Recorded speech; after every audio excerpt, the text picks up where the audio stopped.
Yo, what is going on, everyone? My name is Nick, or the Notorious Fantasy, and in today's video, I'm bringing you guys my early round wide receiver targets for fantasy football in 2020. Now, these are guys I'm looking at in the first couple of rounds that I think are going to be very, very safe picks and that prove to put up some upside for my team as well. Typically, I'm not a huge wide receiver early guy. That's why these are guys that go from round 1 to 4, because they're not necessarily guys that are falling in the first round of the draft where I typically draft a running back. So before I get into the video, I would like to ask if you guys could all go down below and click that subscribe button. It's free, and I'm going to help you guys win your fantasy football championship. I produce content every single goddamn day. You're not going to want to miss out on it. Click the notification bell. Every video comes out at 6 a.m.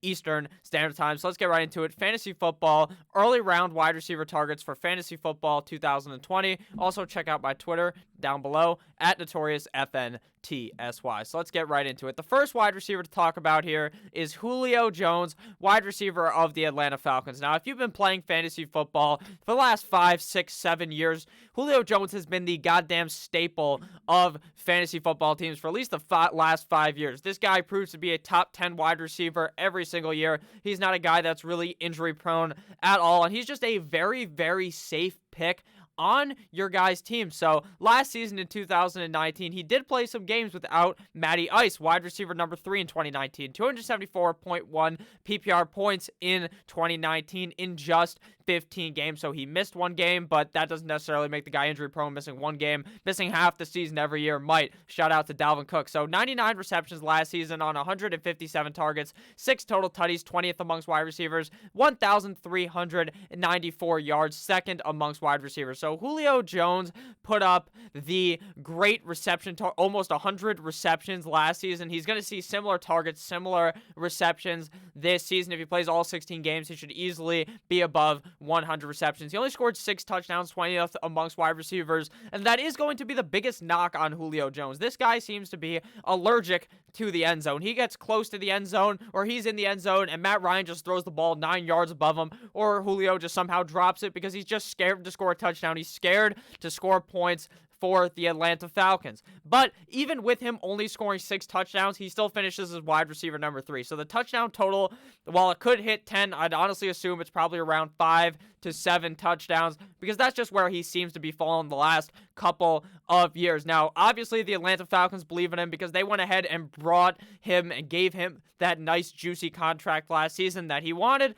And another note for the Atlanta Falcons is they pretty much have the exact same goddamn team. Now, I know people might say, oh, Austin Hooper's gone. Yeah, Austin Hooper left, and they replaced him with a younger, potentially better version of him in Hayden Hurst. They have other blocking tight ends. The offense is going to be humming this season. I think that Julio Jones has a great season yet again. He's just such a safe pick because the Atlanta Falcons are in a division where there's going to be a lot of games where the points are going to be racking up in these games. And he also has a defense that, while they addressed it in the NFL draft, just never turns out to be good. The Atlanta Falcons always try to draft a great defense. They try to bring in this big defense, and then they all end up getting hurt week 1. If you remember a couple seasons ago against the Philadelphia Eagles week 1, their whole secondary ended up passing away back there, and it was just sad for them. But the Atlanta Falcons defense is just never good. So I think that Julio Jones is a safe play because when they're playing from behind, you know what you have to do? You have to throw the ball. And another thing is they bring in Todd Gurley, and what they're not going to do that the Rams did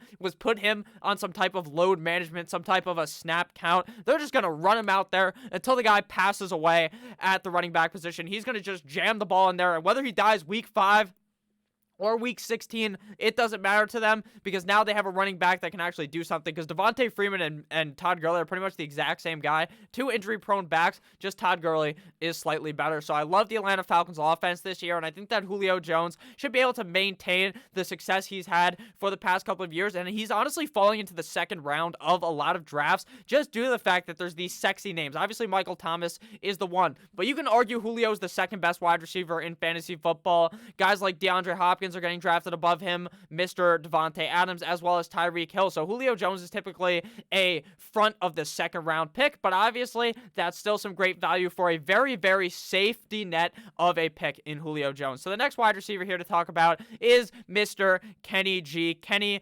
Golladay of the Detroit Lions. So let me know down below what you guys thought about Julio Jones, and let me know if my list so far, if you have anyone else you would add to the list before we get to the third and final guy of the video. So this guy, the second guy, is Kenny Golladay of the Detroit Lions. Now let me tell you something. Kenny Golladay legitimately last season had 8 games with Matthew Stafford and 8 games with a guy named David Blau. Most people didn't know who David Blau was. I had no fucking idea who David Blau was when he moseyed onto the field and actually played pretty good. So he can do it with Stafford, and Stafford was on pace last year to legitimately have the best season of his career. He was on a MVP-like pace of balling out of control, and then he ended up getting hurt. But that's okay, because he should be back and he should be fine. Now, I'm not the kind of person who is going to predict an injury on a guy who I don't think is super injury prone, but that back does kind of worry me. But what doesn't worry me is Kenny Galladay's talent. Regardless of if it's Stafford, regardless if it's Blau, regardless if it's some Joe Schmo off the goddamn bench of the Lions, they're going to ball out. Kenny Golladay is still going to play well. So wide receiver number 9 in 2019, like I said, with Stafford half the time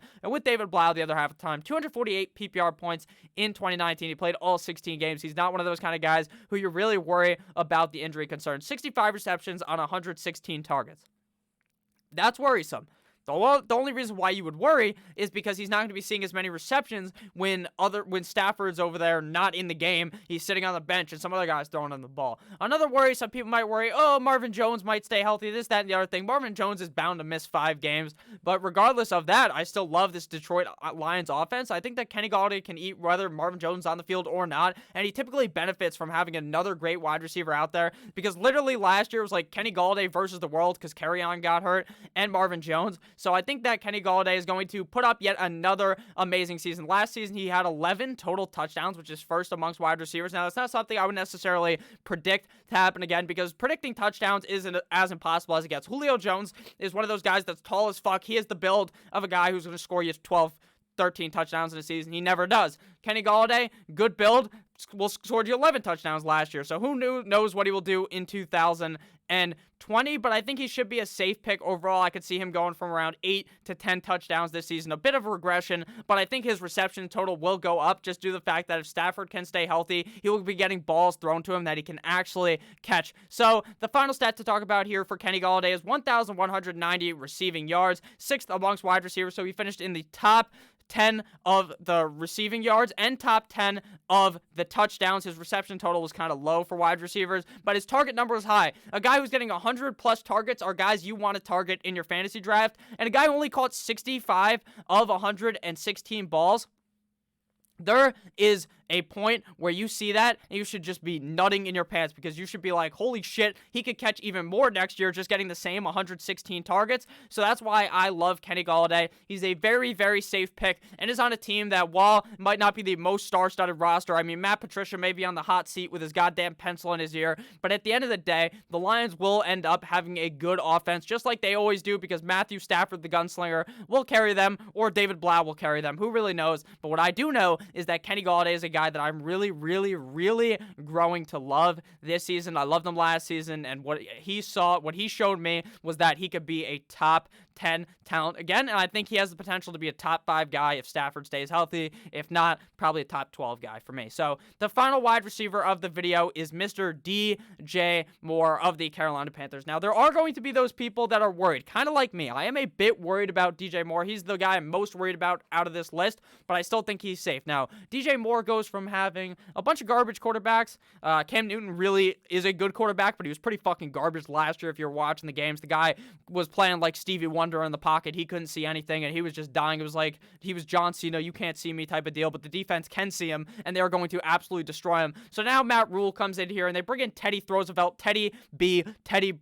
to be the Carolina Panthers quarterback. Now, last year he finished wide receiver number 16 with a petri dish, a assortment, a carousel, a carnival ride, as you could say, of quarterbacks. There's a bunch of guys going in the game, and he finishes a top 20 wide receiver with fucking Kyle Allen being the quarterback. You know where Kyle Allen now? The backup for Dwayne Hashcans in Washington. So I think that Carolina obviously gets a better quarterback going from Kyle Allen to Bridgewater. Even if I don't believe personally in Bridgewater, he'll still give the ball to DJ Moore. The offense is centered around 2 guys. It's DJ Moore and it's Mr. Christian McCaffrey. Now, I understand they bring in some other guys in free agency. They bring in some other players, blah, blah, blah, but it's not going to fucking matter because Christian McCaffrey and DJ Moore are the two most talented guys on this roster, and they will be getting the ball. So, last season, wide receiver 16, like I said, 230.5 PPR points in 2019. He only played in 15 games. That's okay, though. 87 receptions on 135 targets, so he's going to be seeing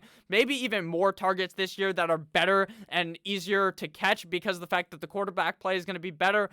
Teddy Bridgewater is known to kind of be one of those check down kind of guys. He's just looking in front of him, but DJ Moore will be there because Matt Rule is smart enough to know to put CMC and DJ Moore in the correct spot so that he only has to look at two fucking guys because the other guys on the team are not really all that good. He only scored 4 touchdowns, and obviously that is a worry for a guy that I think has the potential to be a top 10, even a top 5 guy, but I think at the end of the day, you have to buy into the talent. 4 touchdowns, only 43rd amongst wide receivers, but I think he could obviously be much higher if the quarterback play is better, which I expect it to be with Teddy Bridgewater. He finished with 1,175 receiving yards, 8th amongst wide receivers, so that the reception total, the target total, and the yards total should be around the same, and I think the touchdowns could go up, so I think that DJ Moore is a very, very safe bet for 2020, even though the Carolina offense may not be humming. We saw Christian McCaffrey and DJ Moore absolutely tear it up in 2019, so it just has to get slightly better in 2020 for him to finish above wide receiver 16, and I just think that is a lock to happen. So thank you guys all for watching this video. If at any point you ended up enjoying, please make sure to click that subscribe button on your screen or down below. Check out the video above or to the left or to the top left of me. Make sure to leave a comment telling me what you liked, what you didn't like. Have a great rest of your day. I love each and every single one of you guys, and as always, have a great rest of your day. Good boy.